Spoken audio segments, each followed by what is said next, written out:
నమస్తే. ఈరోజు మన స్టూడియోలో ప్రముఖ ఆధ్యాత్మికవేత్త ఆస్ట్రోన్యూమరాలజిస్ట్ శ్రీమతి జయప్రద గారు ఉన్నారు. సో మేడంతో మాట్లాడేద్దాం.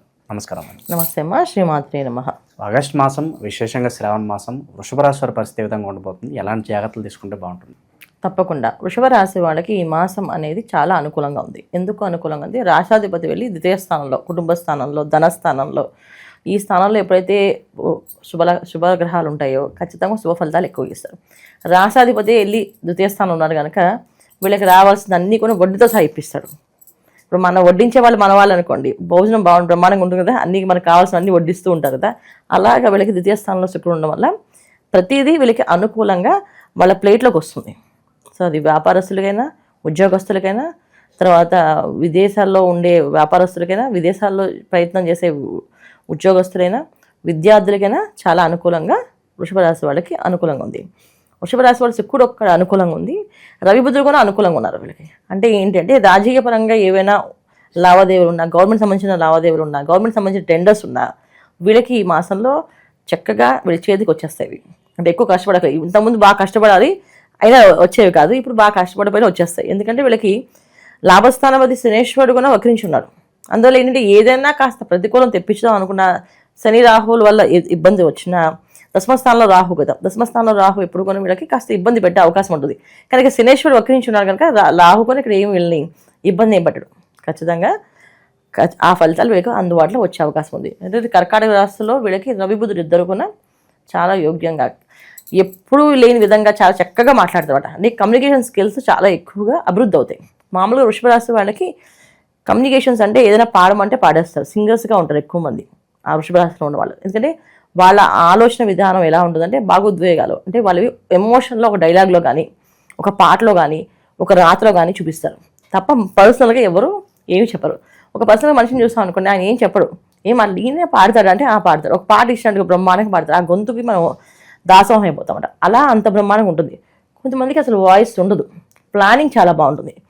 వాయిస్ ఎందుకు ఉండదని కొంతమంది జాతకంలో లగ్నాలు యోగించకపోతే చాలామందికి వృషభ రాశి వాళ్ళకి మాటలు రాని వాళ్ళు ఉంటారు. ఎక్కువగా చాలామందికి ఫీమేల్ వాయిస్ ఉంటుంది, మెయిల్కి ఫీమేల్ వాయిస్ వచ్చే అవకాశం కూడా వృషభ రాశి వాళ్ళే. ఎందుకంటే వీళ్ళకున్న సరిగా లగ్నం పడకపోతే ఫీమేల్ వాయిస్ వస్తుంది. సో వాయిస్లో క్లారిటీ లేని వాళ్ళు కూడా వృషభ రాశి వాళ్ళే, వాయిస్లో చాలా క్లారిటీ ఉన్న వాళ్ళు కూడా వృషభ రాశి వాళ్ళే. ఎందుకంటే దీనిలో నక్షత్రాలు మళ్ళీ డిఫరెంట్ ఉంటాయి, నక్షత్రాల వరకు వాళ్ళకి రాశి వాయిస్ బాగుంటుంది. సో వృషభ రాశి వాళ్ళకి ఈ మాసంలో ఏది కావాలంటే అది అనుకూలంగా జరగడానికి అన్ని గ్రహాలు అనుకూలంగా ఉన్నాయి. అంటే ఎవరెవరు అనుకూలంగా ఉన్నారు? శుక్రుడు, రవి, బుధుడు అండ్ కుజుడు కూడా అనుకూలం. పంచమ స్థానంలో ఉన్నప్పటికీ కూడా కుజుడు వీళ్ళకి అనుకూలమే. ఎందుకు అంటే పట్టుదలని, పంతాన్ని, ఒక మంత్ర సాధనని, అంటే ఇప్పుడు ఏదైనా జపం చేయాలనుకుంటున్నాం, రోజు అనుకుంటారు వీళ్ళు, చేయలేకపోతారు. ఇప్పుడు కుజుడు ఉండడం వల్ల ఏంటంటే చేద్దామని మొండితనంగా కూర్చొని పంతంగా చేస్తారు. అలాగే పూజ చేయాలని కూడా చేస్తారు. తీర్థయాత్రకు వెళ్ళాలనుకుంటారు, చక్కగా వెళ్ళడానికి అవకాశం దొరుకుతుంది. ఇవన్నీ కూడా సాయం చేస్తుంది కుజుడు. సో ప్రతికూలం అనే గ్రహాలు తక్కువ ఉన్నాయి, అనుకూల గ్రహాలు ఎక్కువగా ఉన్నాయి. అందుకని ఏ పనైనా చాలా ఈజీగా, సాఫీగా, ప్రశాంతంగా అయిపోతుంది వృషభ రాశి వాళ్ళకి. సో ఇన్ని మంచి ఫలితాలు ఉన్నప్పటికీ పలానా విషయంలో మీరు చాలా జాగ్రత్తగా ఉండాలి, లేదంటే ఇబ్బందులు పడతారంటే ఏం చెప్తారు ఈ రాశి వాళ్ళకి? వీళ్ళకి బద్ధకం ఎక్కువగా ఉంటుంది ఈ మాసం. ఎందుకంటే బద్ధకాన్ని మించిన శత్రువు ఏమీ లేదు. అన్నీ జరిగిపోతున్నా సరే ప్రశాంతంగా జరిగిపోతున్నాయి కదా అని చెప్పి కొంచెం బద్దకిస్తూ ఉంటారు. ఎక్కువ నిద్రావస్థలో ఉంటారు. ఈ నిద్రావస్థను తగ్గించుకోవడం, బద్ధకాన్ని తగ్గించుకోవడం, ఎక్కువ కూర్చోకుండా ఏదో ఒక పని చేస్తూ ఉండడం, ఏదో ఒక పని మీద ధ్యాస పెడుతూ ఉంటే ఈ మాసం అనుకూలంగా ఉన్నాయి. నెక్స్ట్ మాసం ప్రతికూలంగా ఉండొచ్చు, అప్పుడు కష్టపడాలి. అది ఈ మాసంలో చేసుకునే ప్రతి పుణ్యము నెక్స్ట్ మాసంలో కౌంట్ అవుతాయి వీళ్ళకి. అందుకని ఏంటంటే ప్రతిరోజు దుర్గాదేవిని ఆరాధించుకోవడం, సో దుర్గా మంత్రాన్ని చదవడం, దుర్గే రక్షణ మహాన్ మంత్రం చదువుకోవడం, దుర్గామాతను పూజించడం, ప్రతి శుక్రవారం అమ్మవారికి కుంకుమార్చన చేయించడం, దేవి ఖడ్గమాల స్తోత్రాలు చదవడం, ఇలా ఏవి కుదిరితే అది చేయడం.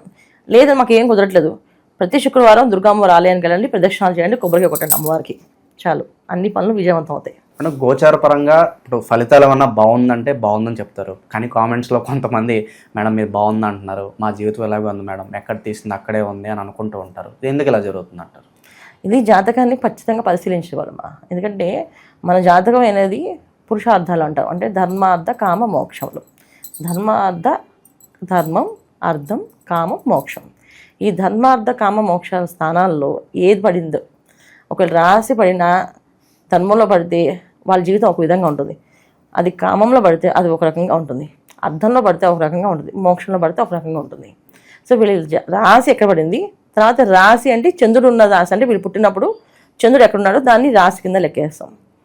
వీళ్ళు పుట్టిన టైం ఉంటుంది, ఆ టైంని లగ్నం కింద లెక్కేస్తాం. సో లగ్నం ఏమైంది, ఈ లగ్నం ఎక్కడ పడింది, ఈ ధర్మార్థ కామ మోక్షాల్లో పడిందా చూసుకోవాలి. అలాగే కారకత్వాలు చూసుకోవాలి, దశ అంతర్దశలు చూసుకోవాలి. పుట్టినప్పుడు నక్షత్రం వంశోదయ దశ అని ఉంటుంది. పుట్టగానే తల్లిదండ్రులకు బాగా యోగం ఉంటుంది. కొంతమంది పిల్లలకి వాళ్ళ యోగం అనుభవించాల్సింది తల్లిదండ్రులకు వస్తుంది. ఎందుకంటే మరి వాళ్ళు అనుభవించారు కదా, వాళ్ళు కార్లో తిరగాలి, తల్లిదండ్రులకి కారు లేదు, వాడు పుట్టగానే కారు కొనిస్తాడు. ఎందుకంటే వాడు కార్లో తిరగాలి యోగం ఉంది అబ్బాయికి, అందుకే కారు కొంటారు. అదే ఆ అబ్బాయి మంచి కంఫర్ట్గా ఇల్లు ఇంట్లో ఉండాలనుకున్నాడు, అలాగే సొంత ఇల్లు ఉంటుంది. ఇలాంటి విషయాలన్నీ కూడా పర్సనల్ జాతకంలోనే వస్తాయి. మా జీవితం ఇలాగే ఎందుకు ఉంది అంటే మీరు పర్సనల్గా జాతకం చూపించుకోవాల్సిందే. చూపిస్తేనే మీరు పూర్వజన్మ ఏం చేశారు, అసలు ఈ జన్మ ఎందుకు తీసుకున్నారు, ఈ జన్మలో మీరు ఏం చేయాలనుకుంటున్నారు, అది భగవంతుడు నిర్ణయించి వస్తారు.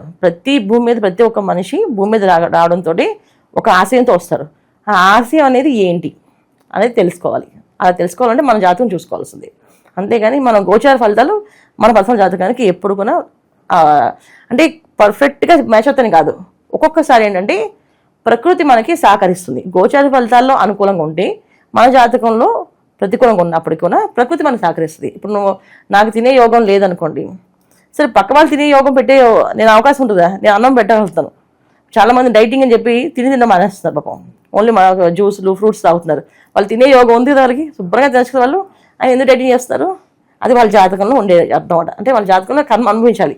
ఇన్ని రోజులే బియ్యం గింజలు తినాలని రాస్తుంది, అన్ని రోజులు బియ్యం తినేస్తే ఆపేస్తారు, మిగతా ఆహారాలు తింటుంటారు. ఇలా ప్రతిదీ కూడా మన జీవితాన్ని జాతకాన్ని ముడివేసుకుని చూసుకుంటుంటే రైట్ అండ్ రాంగ్ తెలుస్తుంటుంది ఎప్పుడు కూడా. ఓకే, ఇక ఎక్కువగా నరఘోష, నరదృష్టి లేదా శత్రువుల నుంచి ఎక్కువగా భయం ఫేస్ చేసే వాళ్ళకి ఏదన్నా రెమెడీ ఉంటుందా వీళ్ళకి ఏదన్నా?